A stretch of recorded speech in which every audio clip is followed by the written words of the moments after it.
outcome 4, know how to plan a safe and effective gym-based exercise program with clients.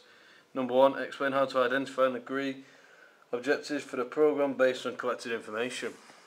So you open questions, PARQ and BMI.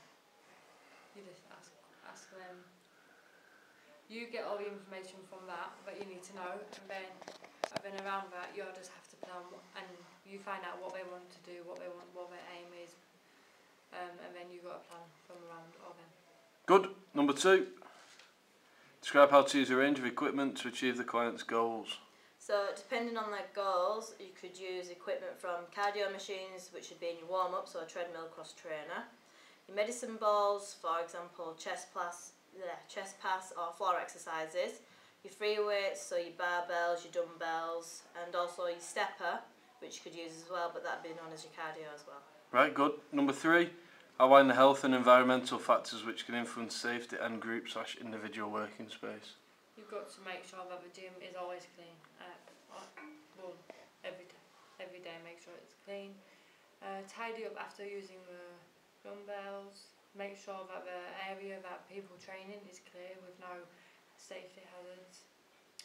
And water on the floor, because that's going to be a safety hazard. Someone can slip and then sue the company or sue the gym. Make sure the checklist has been completed before clients are allowed in the gym. Good. Number 4, describe why is it important to agree goals with clients. So the clients know what they're working towards. So the trainers know what to do programs for them. So the trainer will probably do programs for them every month, week, it depends. Right. Just basically what the clients want to work on, what the trainer should give the program towards. Good. Number 5, describe how to record plans in the required format.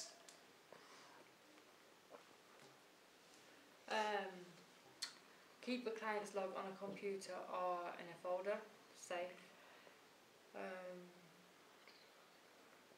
How else might they track it then? So say you had a client and you wanted to see how much they progressed. How might you do that?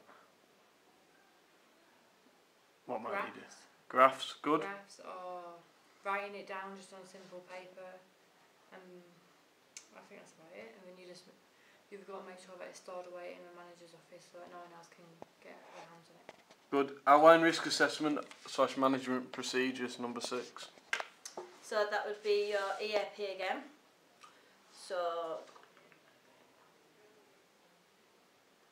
And also your risk assessment as well. So your risk assessment would be there for potential hazards and risks and what to do if the hazard occurred. Also on the risk assessment there'd be a rating of 0 being low and 5 being high. All colleagues should have read this before they even started working at the facility. Good. What are the consequences of failing to manage health and safety?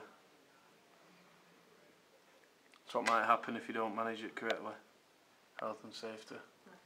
No, it's not number 7. Number 7? Yes. The client can get injured and, and sue the company or sue you as a trainer. Or the trainer could get injured showing them what to do if they don't know exactly what it is that they're doing themselves. And then, and make sure that none of the equipment is broken. Good. Right, outcome 6 then. Know how to prepare yourself and equipment for a gym-based exercise program. So firstly, outline the organisation's guideline for replacement of equipment. So how would you replace there'd be an assessment on weights machines. So if the machine fails or doesn't work, the assessment form will go to the manager. The manager will have a look for a second opinion. If broken, the manager will contact the suppliers and order new machines. Also, out of order signs should be placed on the broken equipment when it's fixed till it's fixed or replaced. Right, good. Second one, outline manufacturer's guidelines for checking and maintaining cardiovascular and resistance machines. So how would you check the cardiovascular machines? For example, the treadmill. What might you do? Time them. Keep tracking time. What would you do for health and safety stuff for checking them? So by turning them on, checking if the emergency button works or not in the correct time. Making sure that it runs correctly and that the bell isn't Broken, faulty or broken. Right, and then what about the resistance machines? What would you do for those? What things might happen to the resistance machines? So make sure that the I can't remember what you call it that goes in the machines. Sort of. Yeah, Pin. that works. Pin. Yeah. Pin. Sorry. Right, the pin goes in the machines correctly. Yep. What else? Then what about things like the wires? Make sure Otherwise that in the way. make sure that no one's touched the wires or tampered with the wires so that they don't break or snap. Right, good. And then what would you do if there was any broken kit? You have to put a sign on it so no one using it, and then go and contact the manager. Good. Describe how to prepare a range of cardiovascular resistance free weights, barbells, dumbbells and floor mats. So why is it important to prepare them before a session? You got to, before preparing them, we've got to make sure that everything that it's all clean. Make sure that, like for the dumbbells, make sure that they're in the correct order on the rack. Good. Because if they're not, let's say if a client wanted to pick up a lightweight and it turned out to be heavyweight, they could seriously injure themselves. Make sure that the rack is clean. And what about what should they lift the dumbbells over? Should they lift it on the floor or should they lift it on a lifting mat? Lifting mat. Why is that then? Because if we drop it, then we don't injure someone else or injure themselves as bad. And then what might happen to the floor if you're not? Injure the floor, yeah. Yeah, crack the floor as well. Alright. Number 4, describe how to safely store free weights. So how would you store those appropriately? The free weights like the dumbbells. Make sure that we go on a rack correctly. That we're in a corner away from, or that we're in a safe corner, so that in a good spacious area, so that if we do want to use them, that we use them and no one else around them gets injured. Good. Identify what to look for when checking equipment.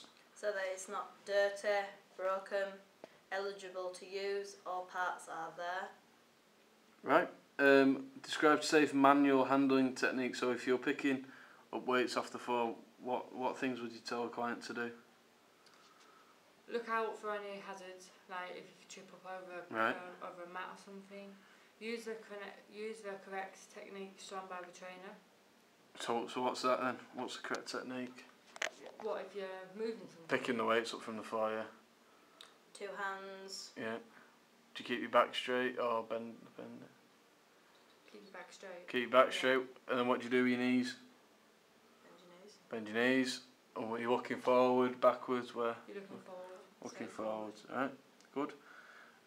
7, describe the importance of health and safety in the facility and paying close attention to hazards.